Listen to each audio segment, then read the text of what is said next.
It was, the building was fine, everything was fine, nothing was wrong, and I did complete my talk this morning, so hallelujah, yes. So how aware are you? Have you been practicing this awareness this 6-7 months that we've been living Everyday Wonder? Because we know it's just awareness of what's going on around us. If you recall, last time I spoke, I think it was beginning of July or something, I talked about that lizard that came up and sat next to me, and we did the nod head thing together. It was really fun. And then the hummingbird that came up and looked at me through the window and just sat there for like a minute. You know, we just had a moment of bliss. It was really marvelous.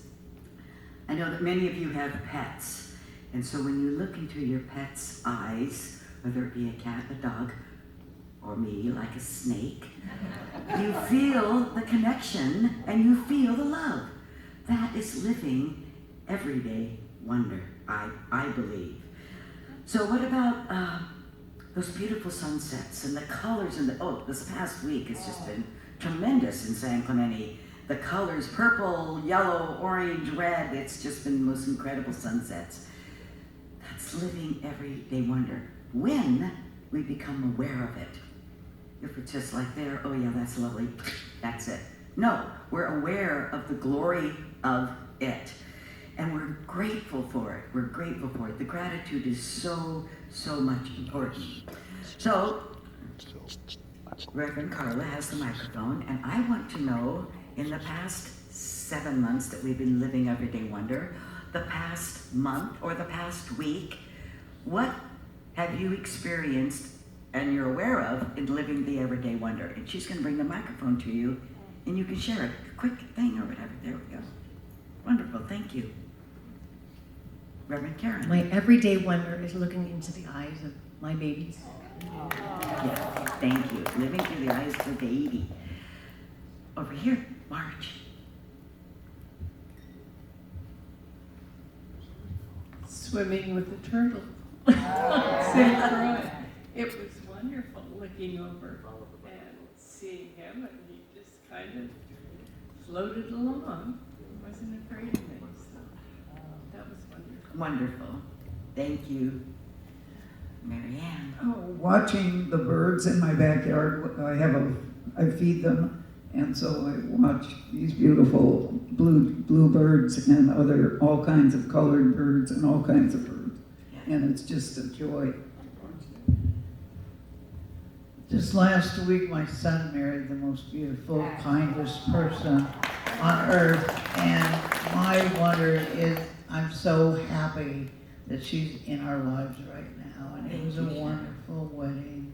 Thank you, thank you, thank you everyone for sharing. I appreciate it because when we're aware of it, it's there. It's absolutely there. When I eat food, my body knows how to process it. My body knows how to breathe. And that's a wonder to me. I mean, we're made perfectly, aren't we? So it's important to cultivate a sense of wonder and interest wherever we are, and to appreciate the everyday wonders, because they are modest and they are ordinary. They're ordinary. We just have to wake up and be aware of them. So last week I did a little test, and I sat out on my bench on the front yard, and I'm covered. I have a wisteria, I have all kinds of trees. Anyway, I just sat there perfectly still for a half an hour. Perfectly still. Wondered what was going to happen. Big black bumblebee came, buzzed around my face. I didn't move. And it went on. A couple bees. 3 or 4 butterflies came and fluttered around me and then sat on the tree. There was 2 hummingbirds that came and looked at me in the eye, wondered what the hell I was doing there. And it just went on and on. And then, well, my favorite, not really, a crow. I don't care for the crows, but I know a lot of you do. Came up and walked up next to me. And so I just sat there. But the best part was, there's a cat across the street who's a lynx, one from Russia. And his name is Yum Yum. And he always comes over and visits, but I was so still that he didn't realize I was there. And so when he crossed in front of me, I looked down, I said, "Hi, Yum Yum," jumped all fours off. I just cracked up. I'm laughing, and he did not laugh. He glared at me and slowly walked away. It was quite funny. But those are everyday wonders. They really are. Because we need to be aware of them. So your homework this week is to be aware of all the wonder that is around you. Every moment. Then you can report back to me from your teacher. Yes. Okay, so July's theme is relationships. For the past 4 weeks, we've been talking about relationships.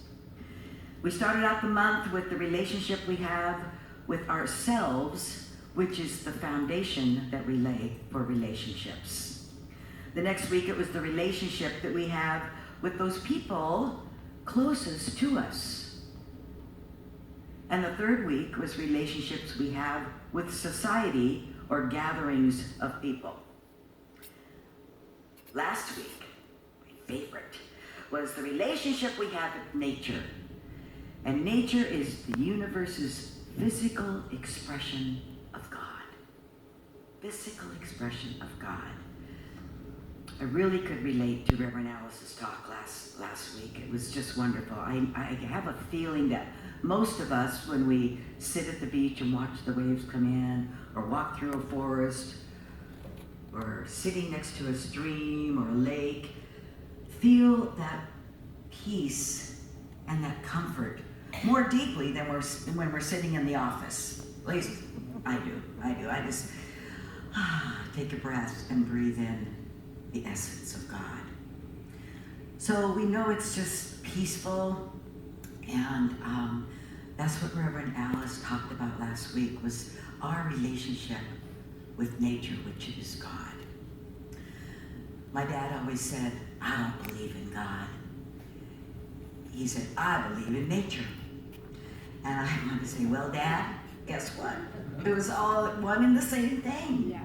You know, but he was raised from a young adult in Unity Church, where we went to church until I was an adult, and then a religious science church.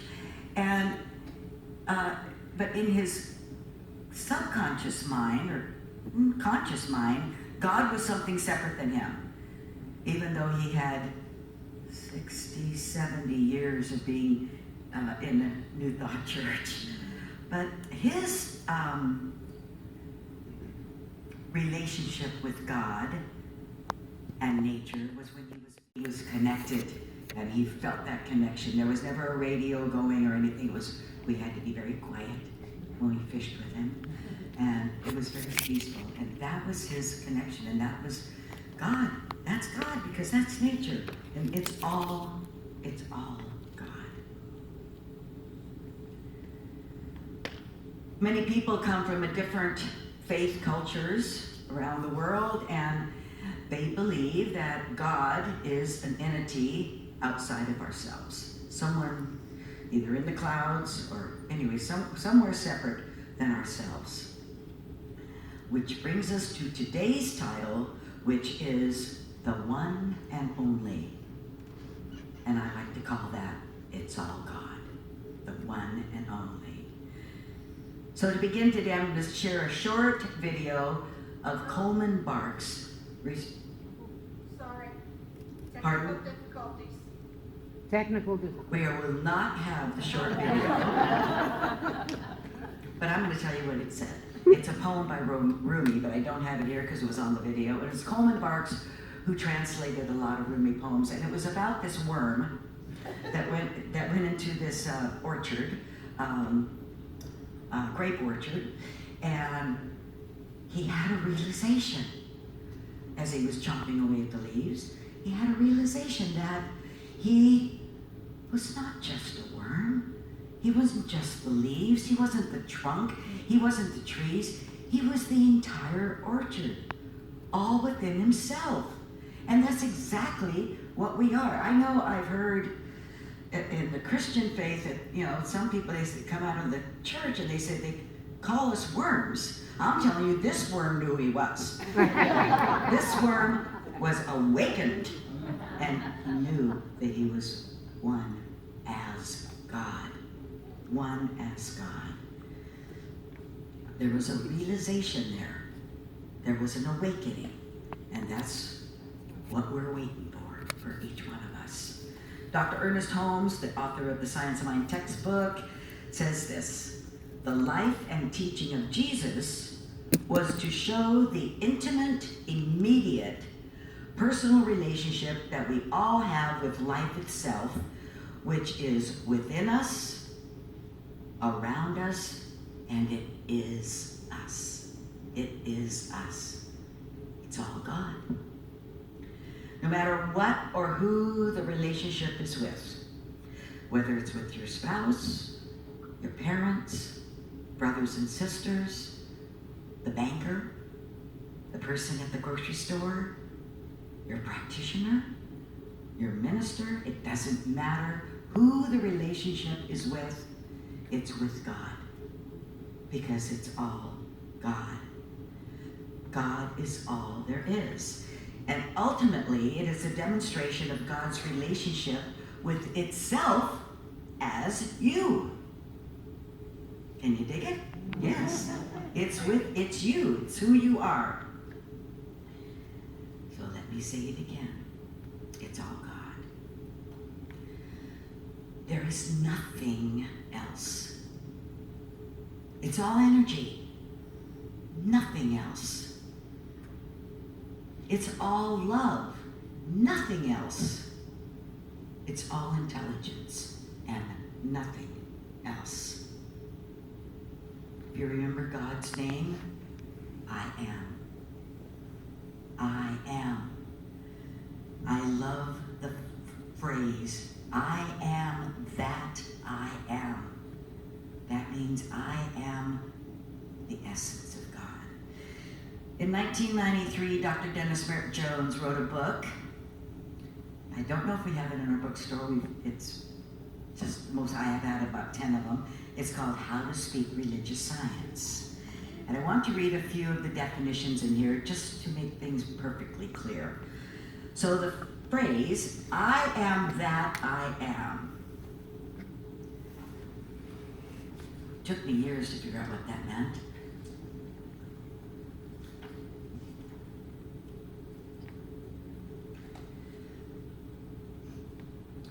I am is the highest name of God.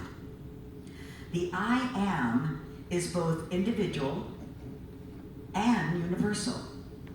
As we begin to walk in the I am consciousness, we heal all sense of separation from God. God in me, as me, is me. Affirming I am is the most important statement that we can make. Pretty strong words. It's the impartial law of mind also affirms that what we place after I am, we become. What are you saying? I am abundant? I am happy? I am joyful? Or is it something else? I am tired? I am frustrated? Whatever you say after that I am, because I am is God, is what will be produced in your life. It's a great book. Hope we have some of them there. If you've been a student of the Science of Mind for any length of all, at time of all, or if you've attended this center, you've heard us say, God and I are one. Well, think about it. Have I been saying God and I are one?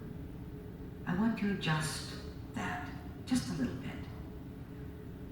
As soon as you say and, you're connecting two things. We're not two things. We're one thing. We are the essence and the presence of the divine. So I want to rephrase that, and I'm going to say this. I am the divine activity of spirit.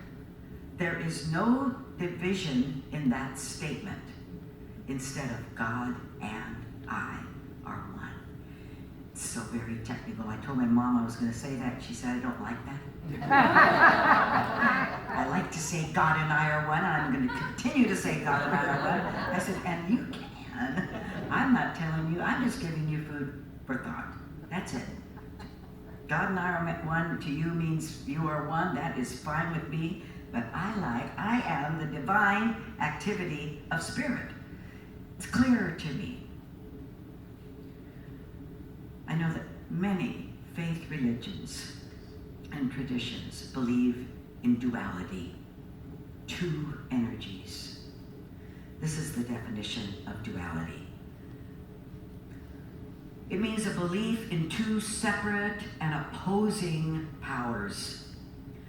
Duality results in the fear-based belief that we are, might be, or could be separated from God or good. We heal this fear by experiencing God's presence within us first, then realizing that God is the one absolute power, and that power is within each one of us. Every single one of us have that power because we are the divine expression of God. I saw this statement last week from a Christian friend of mine. I have many, and I love them. It said, and I quote, prayer unlocks every closed door by the enemy. Let every door the enemy has closed against your life be opened now. Who's the enemy? Who's the enemy? Well, it has many names. It's called the devil. It's called Lucifer, fiend, prince of darkness, the evil one, and my personal favorite, Satan. I like the name sound of that. Satan is a powerful evil being who is the chief opponent of God. Oh my. This is what Dennis Merritt Jones says about the devil. It says, do we believe in the devil? To believe in the devil would be to believe in duality, or in other words, to believe that there could be something other than God. An opposing power. There it is, that power. Satan. There are people, however, who misuse the power. The only devil we shall ever know will be that which appears as a result of our own negative thinking, which then creates negative results. The devil is not a person, but an idea based on hellish thinking. Maybe I'll just scoot back here a little bit. That's better. So in the science of mind philosophy, there is only God, nothing else. One divine energy and one intelligence.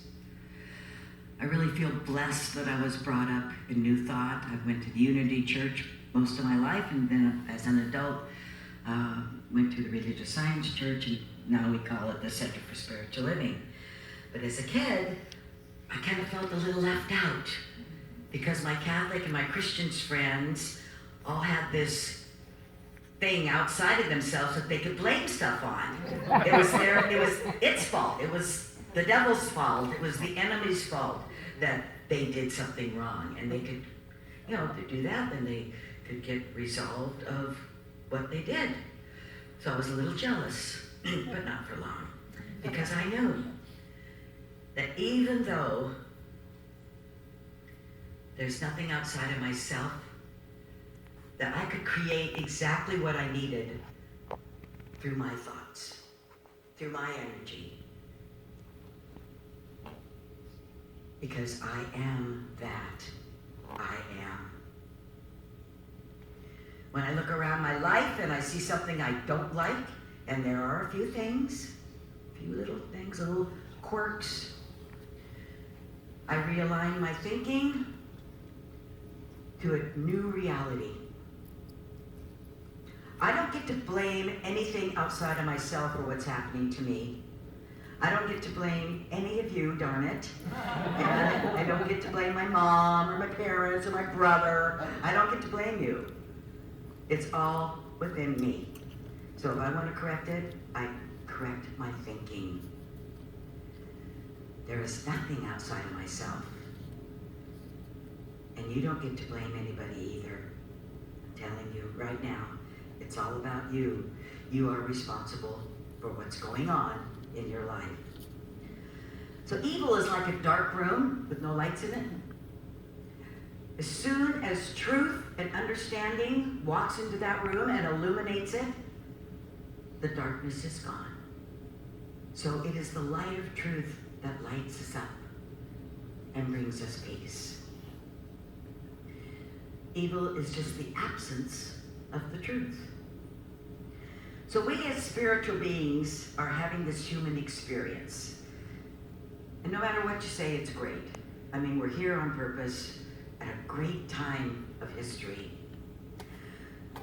And we are in a state of constantly evolving our consciousness, growing it, making it more aware and blissful. So you've heard many times at this center, I know Reverend Karen has talked about it, and Reverend Alice, about the 4 kingdoms of consciousness. There's 4 kingdoms, where the first one is where everyth's done to me. Saying, yeah, it's not. It's one of my favorite ones. I just love it because it's all God. One of the sections in the book talks about the 12 steps of AA. He talks about a 13th step. And this is the 13th step. He says, we are already God as appearing as us. Right this minute, we are all that God is. When we know we experience spirit beyond words and beyond thought, we have completed the 13th step. We have completed when we know it's all God. Years ago, Gene Houston wrote a book called Jump Time. Anybody read that or remember that one? There we go, yes, Reverend Alice. It's about our evolving consciousness on the planet at this time. And this is what she says, and I want to read this to you because it's really important. What's different in Jump Time is that the spiritual technologies are at our disposal can be harvested from the whole world now because we're all connected with the world through. Says, I believe that God is to each one what that person is to God. The ultimate relationship. I believe that God is to each person what that person is to God. The divine nature must be infinite. We know only as much as this nature as we can embody. So open up. Let it in. Let the truth in. And evolve into this higher consciousness. Are you awake? Are you aware of who you truly are? Remember what Rumi said. You are not a drop in the ocean. You are the entire ocean in a drop. I am that I am. It's all God.